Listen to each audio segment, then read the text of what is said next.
Estamos en comunicación con Juan Cruz Jiménez, licenciado en Historia, a propósito de una obra recientemente editada que tiene que ver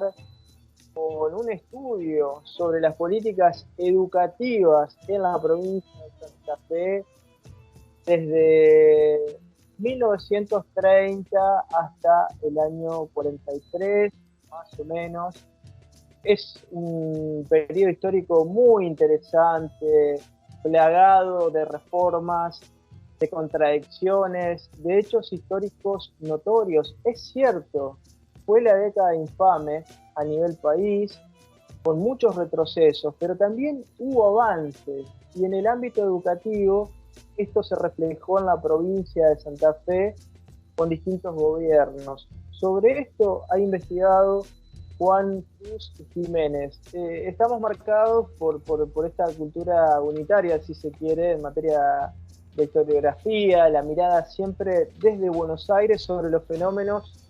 de la Argentina real, vamos a llamarle, ¿no? Para no decir del interior. La Argentina real, la Argentina productiva, que ha sido relegada por el proyecto del puerto, por el proyecto de la aduana, ¿no? Ese histórico proyecto unitario que hoy todavía tiene sus coletazos y lamentablemente en una parte importante está vigente. Y entrando en tu investigación, contanos un poco por qué iniciaste este trabajo, qué es lo que te llevó a investigar y qué nos podés decir al respecto sobre este libro. Bueno, el libro es el resultado propio de una década de investigación dentro del equipo de Historia Argentina en la Facultad de Humanidades y Ciencias, en ese momento coordinado por Darío Macor, que bueno, fue con Susana Piazzesi quien abrió este campo de investigación, sobre todo en los orígenes del peronismo y en la década de los años 30. Como bien señalás, el texto marca esta idea de virado a sepia, que es el juego de escalas de imágenes no en blanco ni en negro, sino en colores intermedios ocre, que nos permiten revivir el pasado, a partir de imágenes que vamos encontrando en los archivos básicamente provinciales. Esto de algún modo ratifica la validez de la historiografía regional, que no se contradice con la nacional, pero indudablemente que no está resumida en la historiografía nacional, en esa descripción de década infame, y bueno, nos permite sumergirnos en una concepción política de la educación, en la medida que las reformas educativas, las leyes de educación, en los casos provinciales, están claramente influidas y determinadas por las decisiones que van tomando las culturas políticas a través de sus representantes, ya sean parlamentarios, ministros, gobernadores o educadores. ¿Qué hechos destacarías a nivel educativo en esta década del 30 y entrados los años 40? Bueno, después del golpe de 1930, que bueno, todos referenciamos como el primer golpe de Estado en la Argentina, hay una coyuntura muy fuerte, muy densa para el sistema educativo nacional, que es 1934. ¿Por qué? Porque se cumplen 50 años de la aprobación de la ley 1420 de 1884. Es decir que ahí hay una coyuntura muy densa porque se activa el dispositivo de los gobiernos o la sociedad civil, o en este caso el sistema educativo, para conmemorar lo que se ha tomado en la historiografía nacional como el acta de bautismo o de nacimiento del sistema educativo nacional, que si bien regulaba la práctica educativa para los territorios nacionales, no hacía los provinciales, fue como la línea de partida de los gobiernos conservadores y de las élites liberales para proponer una arquitectura y un andamiaje del sistema educativo que a partir de 1934 llega a un balance necesario que se va a dar justamente en esa coyuntura, y la provincia de Santa Fe está notablemente atravesada por esta situación que promueve incluso una nueva ley de educación está justamente dentro de lo que es la práctica política y educativa que promueve el gobierno de Luciano Molinas, como la primera experiencia del Partido Demócrata Progresista que logra ganar en las elecciones del 8 de noviembre de 1931 y administrar el gobierno de la provincia de Santa Fe con los principios promovidos por la Liga del Sur y Lisandro de la Torre entre 1932 y la intervención federal de 1935. ¿Qué lineamientos tuvo esa legislación que mencionabas, Juan? Bueno, ahí tenemos claramente, lo han investigado varios historiadores, tenemos una experiencia que supera el ámbito educativo, que es claramente reformista. Tengamos en cuenta que lo primero que hace Luciano Molinas en la primera mitad del siglo, de la década del 30, que es lo que podemos dividir como dos mitades, porque después la segunda va a estar determinada por Manuel María de Iriondo y el triunfo del sector más conservador, católico, antipersonalista. En la primera, Luciano Molinas lo primero que logra es la inmediata aprobación de la Constitución derogada de 1921 con su reforma. Recordemos que rápidamente en 1921 se realiza una reforma de la Constitución provincial, que en ese momento es vetada por el gobernador Mosca, pero que mueve los cimientos de una sociedad santafesina que está en transición entre una sociedad tradicional y algunas ideas más modernas. Inmediatamente con el gobierno de Molinas en el 32, casi 10 años después de esa derogación, se vuelve a instalar la vigencia de la reforma de 1921 y a partir de ahí empieza un conjunto de innovaciones y reformas parlamentarias que atraviesan el campo municipal, la descentralización, la ley de municipios y comunas, la ley de sanidad, la reforma al sistema sanitario provincial y en ese contexto la reforma al sistema educativo provincial a partir de la ley que se va a terminar aprobando en 1934 y que genera notables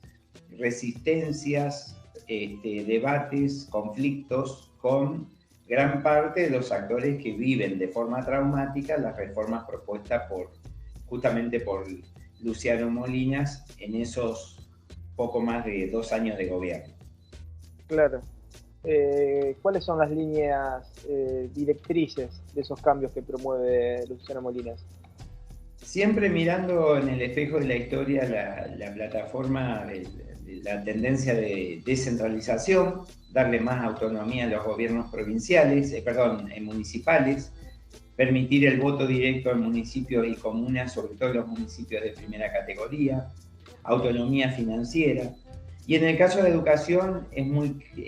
claro, muy preciso, porque ahí está el primer criterio, que es que el sistema educativo debe ser laico. Esto rompe o intenta romper con una tradición claramente confesional católica. Si bien la ley de educación de 1420 lo establece, no dice laica, dice educación pública y gratuita,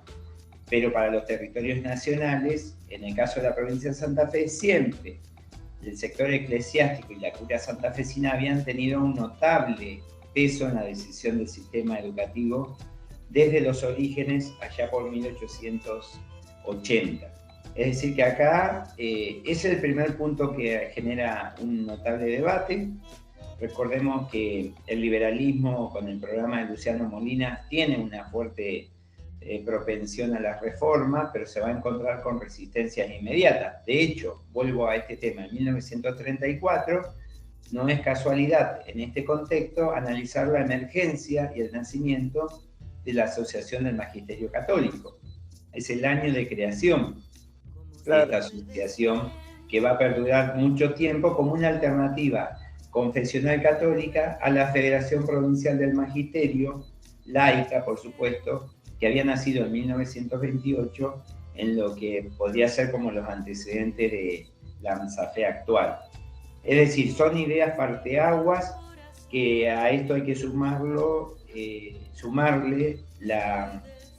la potencialidad que le da la reforma de esta ley a los consejos escolares, una figura que viene de la ley de 1886,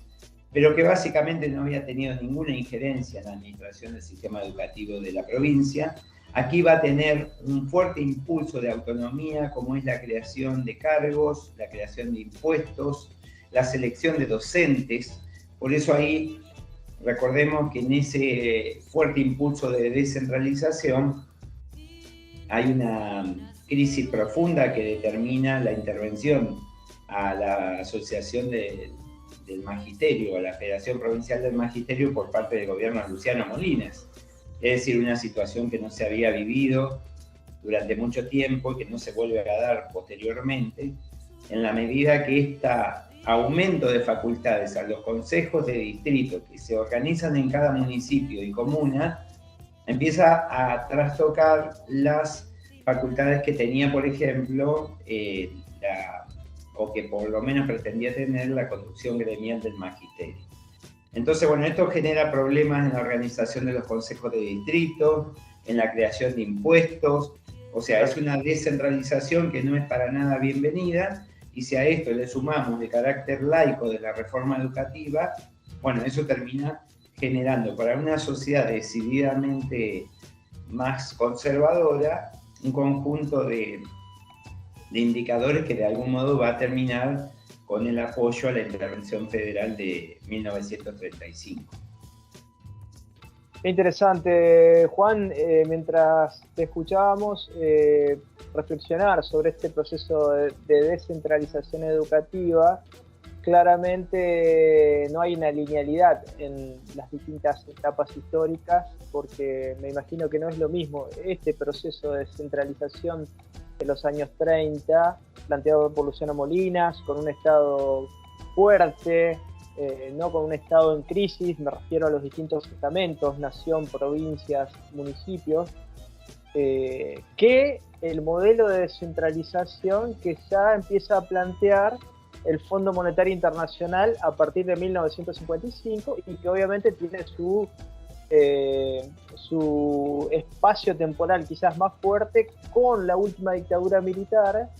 y con el menemismo posteriormente. Pero digo, reflexionar sobre los procesos de descentralización nos tiene que también hacer pensar que, bueno, cada etapa tiene sus particularidades, no son los mismos contextos. Sí, de acuerdo plenamente. Incluso si uno escribiera una historia de las descentralizaciones específicas en el Estado, pero particularmente en el sistema educativo, podría transitar todo el siglo XX. Aquí vamos a ver, digamos, desde los 30 hasta la descentralización del menemismo en los 90, podríamos hacer una larga línea de análisis, pero indudablemente que no se dan ni se repiten en el mismo contexto. Es decir, acá hay un auge del Estado interventor, típicamente keynesiano, que aquí se va a convivir con graves problemas salariales, gremiales, que va a tener que atender el gobierno de Luciano Molinas,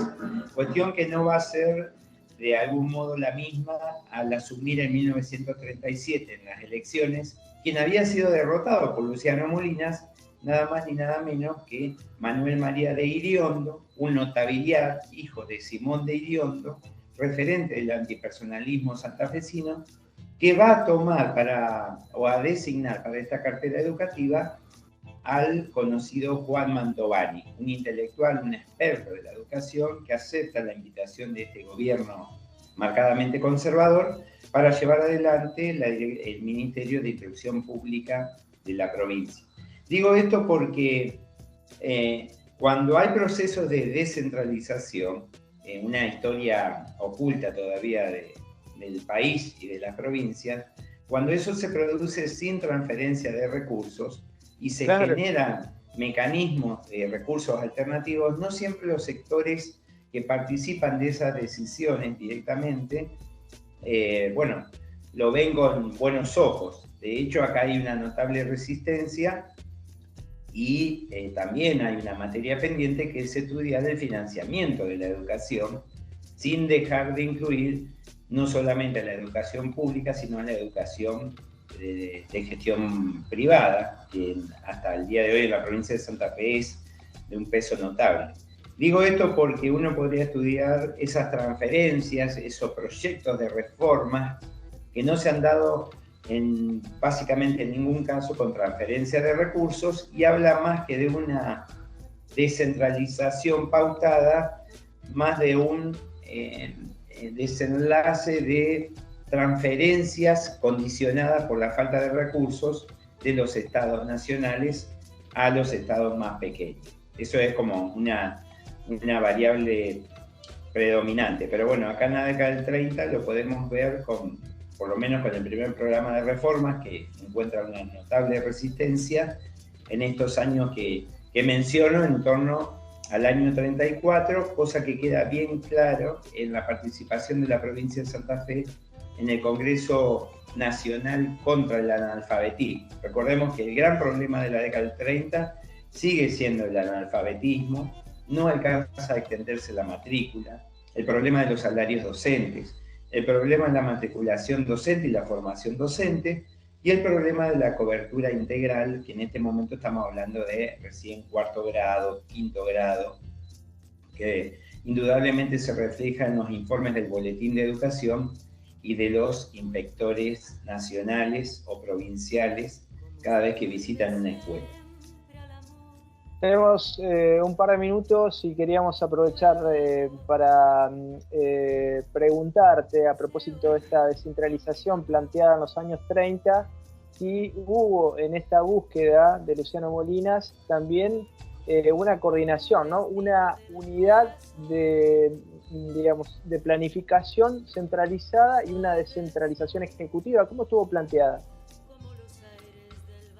Bueno, en el programa que ya se venía anunciando, indudablemente Luciano Molinas tiene con el punto de partida, que es la recuperación de la sanción de la Constitución de 1921 y su reforma, una agenda de trabajo que